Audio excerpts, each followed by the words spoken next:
Republicans. They both have decided to step up to the plate to get involved in Hancock County politics.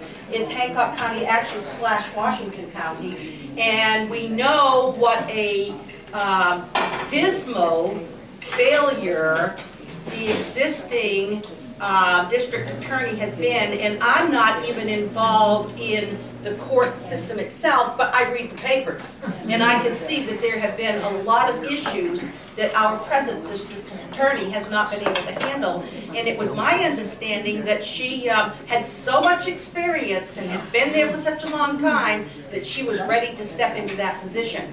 Well, for whatever reason, 4 years later, she's not running. And I am certainly glad that we have these two men from the Republican Party step up to become involved. And so let's speak. This is Paul Cavanaugh, and this is Matt Foster. And I'm going to go, oh my word, A, B, C, D. You first. I was thinking that, Matt, you would be first, but no. Paul's going to go first. He lives over in Washington County, so he's going to tell us a little bit about himself and his family, and then we'll take it from there. Thank you. My name is Paul Cavanaugh. I'm running for district attorney. I'm going to stand so that everybody keep eating and the head table can have a minute without being in the center. A little bit about myself, a little bit about my experience, and then a little bit about the campaign. I was born in 1964. I turned 50 at your next meeting, which I probably won't attend for other reasons. When this, halfway through or something through my introduction here, I'm going to ask you all to do me a favor, but I'll get to that when I get to my kids. Grew up down on Sebago Lake in a little town called Raymond, Maine. Went to Westbrook High School for 2 years. Hated it for lots of reasons. Transferred there to Skowhegan High School. Graduated from Skowhegan High School in 1982. We lived in 21 houses before I was 18. My mom was a school teacher all over. My dad was one of the first paramedics in the state. There were 6 that graduated in my class. Like the order we go here today, I'd like to say he was the first paramedic because there weren't any A's or B's in the class, but probably not fair to the other 5 to say he was the first because we all graduated together, had to go out and stay for that training, and then we traveled all over the state. His dad set up ambulance crews and did that stuff as that profession changed. Mom taught school. I didn't get to hang out at the Hancock County Jail, but I got to hang out at the youth center. Mom taught what then was home ec, kitchen teaching, all that stuff at the youth center. Took my first Red Cross lifeguard class in the blow-up pool they had at the youth center. It's one of the first in the state that had that double door bubble over it, so you could swim year-round with an air pressure thing if you ever seen any of those buildings. So fortunately, I hadn't earned my way there. I had to go with Mom, so I was just going to work with her. I wasn't just they caught me at anything. All those years ago. Graduated in 82, went to Colby for 3 semesters, discovered that I could play soccer about as good as them, won a couple of awards, discovered I could drink beer about as well as them, and never knew whether I could study as well as them because I didn't try enough. So after 3 semesters, I got asked to leave Colby, and I did. Went home to Harmony then, that's where Mom was living. Went back to Orono in the fall of '84. Graduated in '87 with a bachelor's in elementary education. Was going to teach. I had done all of that homework and semester teaching and all of that kind of stuff. Had met a wonderful woman in the fall of '86. Graduated in the spring of '87. In that summer, I got invited to go to California and try out for the Olympics. So I made her a little bit upset and went alone to California for 3 or 4 months to try out for the Olympics. Unfortunately, on the plane ride there, they announced that the U.S. hadn't qualified. I was playing field hockey in Maine. That's a women's sport, but it's played around the world by men. They had lost the qualifying match to get in, so I was flying to California to try out for a team. And when I got there, everybody left me home because they spent their years qualifying and hadn't qualified. I had been invited to play on the team the year before, but went back, figuring if I left school once, if I left school twice, I'd never get that degree. So I made that choice to finish my degree. So I spent time out there training with the squad, got asked to coach the junior national team, but missed Diane, so I came back. We got married that summer, and we started law school that fall. I went to Vermont Law School because Cavanaugh, as some of you might know, is a bit of an Irish name. There's a little bit of a stubborn streak in the Irish part of me. University of Maine Law School put me on a wait list, and Vermont accepted me. So I thumbed my nose at Maine and went to Vermont because they wanted me and Maine didn't. So I went there, stayed there 3 years. Diane taught 3rd grade while I went to law school. Had our oldest son, Sean, in '91, April 2nd, just before I graduated. Some really cute pictures of him in a cap and gown at the ceremony with me. Fortunately, he's smarter than that, didn't go to law school. He's a teacher himself. So, spent 2 years in Vermont, came back to Maine in '93. Diane is 4 generations of Bar Harbor. She said she loved the mountains, loved the hills in Vermont, but missed her ocean. Being a smart man, I brought her home to keep her happy. We had 3 more kids along the way, so I have a total of 4 now. Spent a year in Bangor at the Attorney General's office. Some of you may remember McKernan and Mike Carpenter from Worcester County those years. I got part of that furlough shutdown mess when that budget went through. Last in, first out. I got laid off. Mr. Povich hired me in Calais in '93, so I started there in '93. I've been there ever since. Diane was diagnosed with breast cancer. We fought about a month, less than 5 years, and then we lost her. So for a little over 7 years now, I've been raising the 4 kids by myself. Sean is 22, graduated from University of Maine this spring, is teaching 2nd grade in Princeton. Unfortunately, instead of being a stick, he appears to be a bit of a boomerang, and he's living at home. Threw him out, and he circled back around. So he's living at home for a year to pay off his loans and get on his feet for that first thing. Ryan is 20, turns 21 tomorrow. Ryan is electrical engineer robotics major at RIT. He is a very smart young man and has decided that he would rather spend this semester on the Gold Coast of Australia rather than back in Rochester, New York. Something about the weather this time of year, I'm not sure exactly what it is. So he's doing a semester, junior year abroad program studying electrical engineering in Australia. Megan is 18, be 19 in a couple of weeks. She just finished up her first semester at UMaine. She is an accounting major. She made the dean's list. Sean gets mad at me when I say that because he graduated at 3.82, and he says I've paid more attention to her first semester than his. So I've got to balance that. If you bump into them, you can say I mentioned both. Katie is a freshman at Calais High School. This is where I need you to do me a favor. She is what we call swinging. She is playing JV and gets to suit up with the varsity.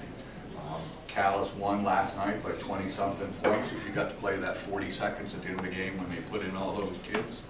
And so we have to play again Friday night. I have made the executive decision in the Cavanaugh business that I'm going to her Friday night game and not your Hancock County meeting Friday night. She doesn't get to vote yet. She's 14 and you all do, but I still think that's something I need to do. In my experience, where there are Hancock County Republican women, you frequently have contact with Hancock County Republican men. Okay? Don't let them be too mad at me Friday night. I decided to go to my kids' game and miss your meeting Friday night if any of you go to that, please. Because Dad's got to do what Dad's got to do, and I'm going to the ball game. I will be back the next Saturday for your convention, Super Caucus, but I will miss your Friday night meeting. So that's me, some of my background personally, and what's going on. As I say, I've been in the DA's office since '93. I don't know, 5 or 6 years ago, we stopped getting raises. I have not had a raise in that time frame. Back when Steve was there, we had a break when we didn't get raises, so they gave me the fictional title of First Assistant District Attorney. I don't know what it means, and neither does anybody else, but when you work for government, you don't get a raise, you get a title, so that's what we got during that time frame. The 2 other prosecutors in Washington County, one has been there about 14 months, one has been there about 8 months, so there's a lot of that supervisory experience that I have out there. The district attorney's office covers Hancock and Washington counties, both. We have 14 staff members in the 2 counties. There are 3 offices, Cal, Machias, and Ellsworth. Excuse me. There are 7 prosecutors, 6 assistants, and the elected district attorney. There is an 8th that we share with MDEA that does some of the drug prosecution. He's an assistant attorney general. He's not an assistant district attorney. The Hancock County budget is approximately $330,000 in 2013, and the Wash County budget is approximately $220,000 for the area. According to the court statistics, there are a little over 4,100 cases prosecuted in the district. The judicial districts mirror the prosecutorial districts. So judicial district 7 is the same county. So there's about 4,100 cases prosecuted there. In my career, my first jury trial was driving deer. Okay, and if you're a good down east person, you understand it had nothing to do with a car. But when I tell that story at national conventions, everybody doesn't understand how we get the damn deer in a car. It's driving deer.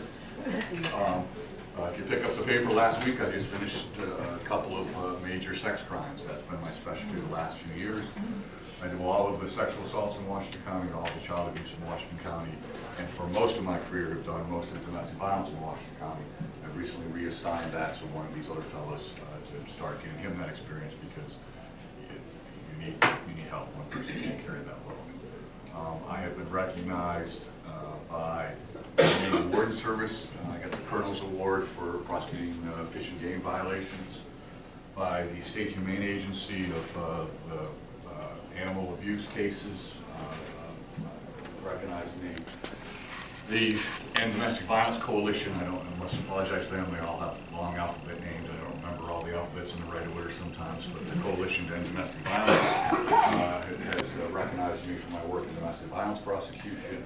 The court system has recognized me for my domestic violence prosecution. For 8 years, I was a member of the Board of Overseers of the Bar, reviewing other attorneys' conduct and sitting on panels regarding other attorneys' conduct and reviewing that. In this day and age, you know, you can Google, put my name in, Paul Cavanaugh, to see the cases I've done. I was the first prosecutor in 2000, 2001 to prosecute somebody for violating a protection order through email and electronically and text. That had never been done. I weren't sure it could be done because of authentication issues, but I did. Turner is the name of the case.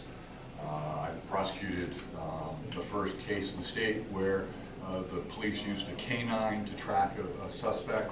Somebody crawled in a woman's window and horribly raped her, crawled out the same window and ran away. They brought a dog, traced it back to his house. That was part of the link in identity, was the dog track that had never been introduced in court in Maine before. State v. Cole, that was the case I was on. So I did a parental kidnapping, you might have heard about a couple of years ago. There was a pastor down in Georgia. I don't know what kind of church, but he was a pastor, or purported to be a pastor, started keeping time with another fellow's wife, and eventually that marriage fell apart. And the pastor and the wife and the kids took off out of that state. We found him 2.5 years later in Jonesport. The father had been looking, had done the Amber Alerts and everything. He wanted his kids back. We found him in Jonesport. We charged him with kidnapping for that. He took an appeal of that because it's typically prosecuted where they're taken from, not where they're found. But it's still, I felt the definition. I do not want Maine to become a kidnapping resort planning place to grab your kid somewhere else and in Jonesport and get away with it. That conviction was affirmed, State v. Hague, H-A-E-G. So I've had my share of big cases, I've had my share of driving deer cases, and too big a salmon and too small a trout, and all of that kind of stuff that comes. The district attorney prosecutes everything but homicides. There's an AG division that does some of the drug stuff, although our office does most of that. The AG's office does a lot of the tax stuff, thankfully, in that. And they just, the Attorney General's office and the governor are just working on some sort of detail to do the new TANF welfare fraud stuff. They're creating a new division there. There's some bills pending. We'll see what that looks like at the end of this session with how they're doing that. So that's me personally, that's me professionally. I looking for your support to become a district attorney. I think I bring that experience. I think I bring that sense of justice, that sense of scope and scale and experience to the table. I can tell you that one of my priorities has been and will be that safety issue. Republicans, we like to talk about the economy, we like to talk about the tax cuts, we like to talk about finances, and those are all very important. But they lose importance if you're not safe. They lose importance if you're getting home and getting abused. They lose importance if elders are getting financially or economically exploited by family or friends in these companies. They lose something if your children can't jump on their bike and ride to the ball field and Cub Scout meetings and that kind of stuff. So I feel strongly that safety thing is what needs to be the focus. It is annoying, it is problematic, it is a crime to break into camps. It is a problem to steal copper. I don't know how much of that you've heard about, but we have all these camp break-ins and all the copper thefts. That is a huge problem, but it is not as big a problem as the assaults and the rapes and the domestic violence. We had one in Jonesport this weekend. A fellow shot his girlfriend, shot himself. Those are the issues that we need to get at. Those are the big ticket items, if you will, that need to be addressed across the board. I also feel strongly that the district attorney's office, law enforcement generally, we are not going to solve problems for you without your help. I'm not telling you that if you elect me, there'll never be another domestic violence, there'll never be another homicide. That's a false promise. It couldn't happen anyway. But as Scott can talk about, law enforcement with his DARE program, that type of stuff, you need to be in the community. Law enforcement might drive by and catch a drunk driver once in a while. You hear the bars when they close or something, you see that. Law enforcement can stumble upon crime as it happens. But mostly, we get involved when somebody calls, when there's a 911 call, when there's a report of something going on, when we do an investigation. And if there's somebody hurting your child, you've got an adult daughter that's being assaulted, you've got children with a step-parent, you've got something going on, and nobody's calling, law enforcement can't do anything about it. We don't know about it if you don't call. If there's somebody elderly, we have these public service announcements now in this kind of weather. Go check. Help your neighbor shovel her walk. Make sure she can get out. Make sure this stuff is going on. If nobody, read the paper now that they're doing something with financial crime with the elderly, training bankers, training people to look at that stuff. If nobody tells us, there's not much we can do. That's where what we used to call the milk stool approach comes in. You need 3 legs to have a solid stool. You need education, you need intervention, and you need community. Without them, you're not going to do it. We can lock everybody up, and there's still going to be crime. We can forgive everybody, and there's still going to be addiction. We can have the great public service announcements and the groups that run all of that, and without an officer to enforce the drug laws, DARE's not stopping. So you need those 3 components to make it work successfully, and make it work long-term, and that's what I've been doing for 21 years. I am a professional career prosecutor. I'll bring that to the table. Like you here this morning from Callis, nobody's going to work harder, nobody's more committed, nobody's going to do that with a better effort than I will do. So I appreciate your support in the primary and hopefully in November. I'd be happy to answer questions or talk about things if you want to now. I'd be happy to let Matt go and talk as well. You need to hear from him. Any questions? Yes, ma'am. I'd like to know what your opinion would be, what you lend support to, the gun control or the right to keep and bear arms. Well, clearly the Second Amendment allows all of us to be armed. I think there's no issue with that. I've been a lifelong hunter, have a concealed weapons permit. My kids are all know how to use the guns in the house. I think like everything else that comes with this great country and this great republic, it's a matter of balance. That somebody's right to swing their fist ends at the end of my nose. And so some sort of requirement to get a concealed weapons permit, I can live with. Some sort of registry where the government's supposed to know every gun we have in the house, I can't live with. So where is that balance? It's subject to that kind of pressure, but the right and the freedom to bear arms is something we all need. Thank you. Somebody else? Yes, sir. If you are elected, how do you plan to break the cycle of misconduct in the office? I don't think there's a cycle of misconduct in the office. There's no You cycle. don't believe it exists? A cycle of it? No, sir. No. Thank you. Thank you, Paul.